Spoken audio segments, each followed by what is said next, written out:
Assalamualaikum warahmatullahi wabarakatuh. Kami dari kelompok 8 pada hari ini akan membahas materi tentang pengumpulan dan analisis data. Sebelum membahas materi pada hari ini, perkenankan kami dari kelompok 8 memperkenalkan diri. Yang pertama yaitu Dede Setiawan dengan NPM 051, Diva Yunidiatami Safitri dengan NPM 028, Galih Suryo dengan NPM 129, dan Devia Safa dengan NPM 124. Untuk yang ingin tahu apa aja sih pokok bahasan yang akan dibahas pada hari ini, yaitu pemilihan sampel, masalah pengukuran, manajemen data, statistik deskriptif, perbedaan dalam sampel berarti, langkah asosiasi dan analisis varian, dan juga model multivarian. Pemilihan sampel. Masalah pemilihan sampel sangat mendasar bagi pemilihan metode penelitian selanjutnya. Pemilihan sampel dapat dilakukan dengan yang pertama acak atau probability sampling, yaitu seluruh anggota populasi punya kesempatan yang sama untuk menjadi sampel terpilih. Yang kedua sistematis, yaitu tidak memberikan peluang atau kesempatan yang sama bagi setiap anggota populasi untuk menjadi sampel terpilih. Masalah pengukuran. Jenis skala pengukuran menurut Kidder and Judd 1986 yaitu nominal, ordinal, interval, dan rasio. Dalam ukuran tingkat ordinal, terdapat beberapa skala peringkat alternatif yang digunakan dalam literatur akuntansi, yaitu yang pertama linear atau skala grafik, yang kedua diperinci atau skala kategoris, yang ketiga komparatif, keempat beberapa item atau skala Likert, yang kelima yaitu diferensial semantik. Untuk materi ketiga yaitu manajemen data. Yang pertama, fungsi perangkat lunak. Untuk menangani volume data numerik besar, melakukan deskripsi statistik tanpa bantuan alat statistik canggih, dan membangun variabel baru. Terus, peluang kesalahannya. Bagaimana perangkat lunak menangani nilai data yang hilang? Dan bagaimana cara memeriksa kesalahan entry data? Dan pertanyaan ketiga yang biasanya ditanyakan, bagaimana perangkat lunak menghindari korupsi data? Yang perlu diperiksa yaitu memasukkan data 2 kali supaya lebih teliti dan lebih rinci lagi. Yang kedua, pemeriksaan titik secara acak dan kolom secara vertikal. Yang ketiga, memperkenalkan kolom pemeriksaan. Yang keempat, menggunakan statistik deskriptif sederhana. Dan yang terakhir, simpan banyak file di tempat yang berbeda supaya mengurangi risiko. Dan permasalahan apa aja sih dalam pengelolaan data naratif, yaitu menggunakan jumlah kasus yang relatif kecil, sejumlah besar transkrip naratif panjang, memerlukan penggunaan perangkat lunak khusus. Untuk yang keempat yaitu statistik deskriptif. Pengamatan perbedaan yang signifikan secara statistik apabila variasi antara dua sampel lebih besar dari variasi dalam sampelnya. Pengamatan perbedaan bersifat acak apabila variasi antar sampel kecil dan kemungkinan sampel diambil dari populasi yang sama. Selanjutnya yaitu tahapan prosedur apa aja sih untuk pengujian statistik. Yang pertama, menyatakan H0. Yang kedua, identifikasi uji statistik. Yang ketiga, memilih tingkat signifikasi. Yang keempat, memilih uji statistik. Yang kelima, membandingkan nilai variabel. Yang keenam, mencari nilai kritis untuk distribusi statistik. Yang ketujuh, membandingkan uji statistik dengan nilai kritis. Dan yang terakhir yaitu pengambilan keputusan.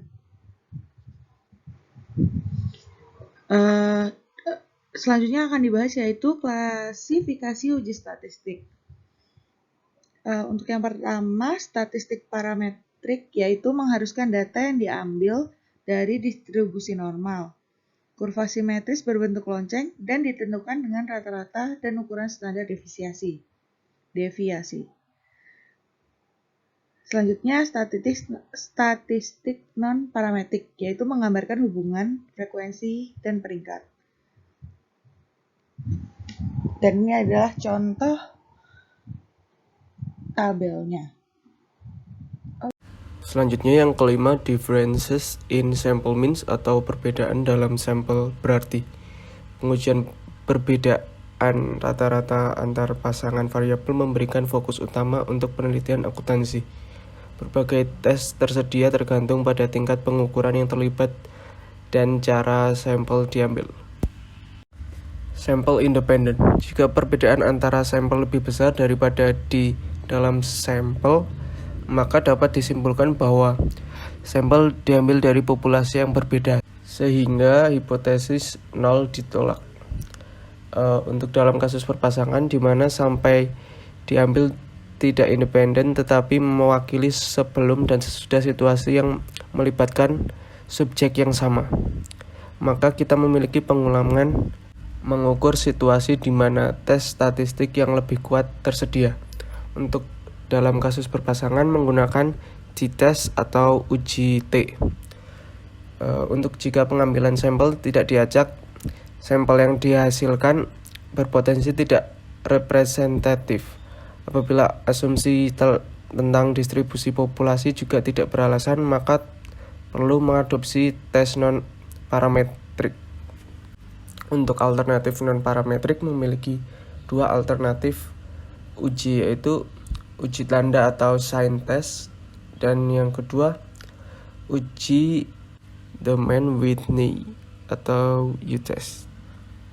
Selanjutnya yang keenam yaitu measure of association atau langkah-langkah asosiasi. Ukuran asosiasi yang paling tepat ditentukan oleh tingkat pengukuran. Seperti pada tabel 4.2 memiliki 3 ukuran atau tingkatan asosiasi. Yang pertama nominal, yang kedua urut, dan ketiga interval dan rasio.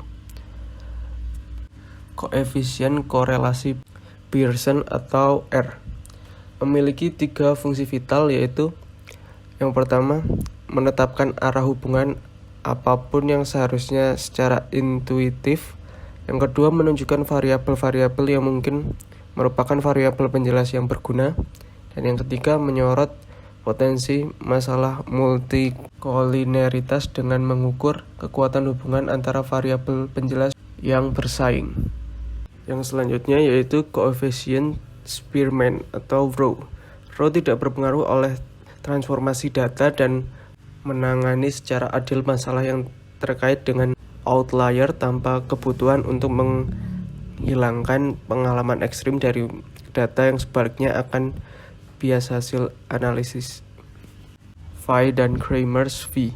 Ini menunjukkan uji asosiatif yang digunakan untuk mengukur asosiasi dari tabel kontingensi RxC di mana R atau C lebih dari 2.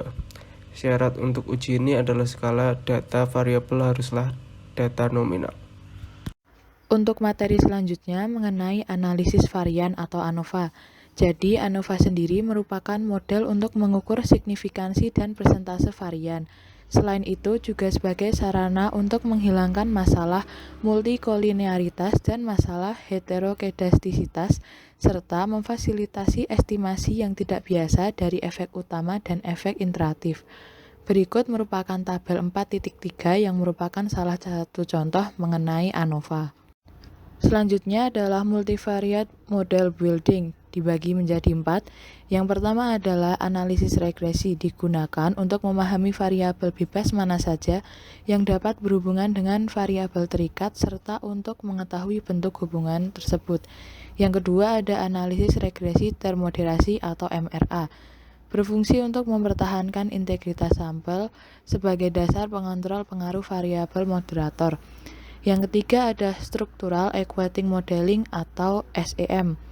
Jadi ini menjelaskan mengenai regresi berganda tradisional terbatas pada satu variabel dependen dan sejumlah variabel penjelas, serta menjelaskan mengenai kuadran terkecil parsial atau PLS yang mungkin lebih disukai ketika kita memilih teori yang lemah. Kemudian yang terakhir adalah analisis diskriminan yang dibagi menjadi 3. Yang pertama, kelompok yang diidentifikasi terpisah. Yang kedua, variabel penjelas mendekati distribusi normal. Dan yang ketiga, tidak ada multikolinearitas antar variabel penjelas. Kemudian logit dan probit. Jadi dalam regresi, logit dan probit tidak memerlukan asumsi restriktif. Berikut merupakan model yang bisa teman-teman perhatikan mengenai logit dan probit. Selanjutnya ada MANOVA yang mampu menangani lebih dari satu variabel dependen dan menggunakan uji F seperti halnya ANOVA. Sekian presentasi dari kelompok 8. Apabila ada kesalahan kami mohon maaf. Terima kasih atas perhatian dari teman-teman. Wassalamualaikum warahmatullahi wabarakatuh.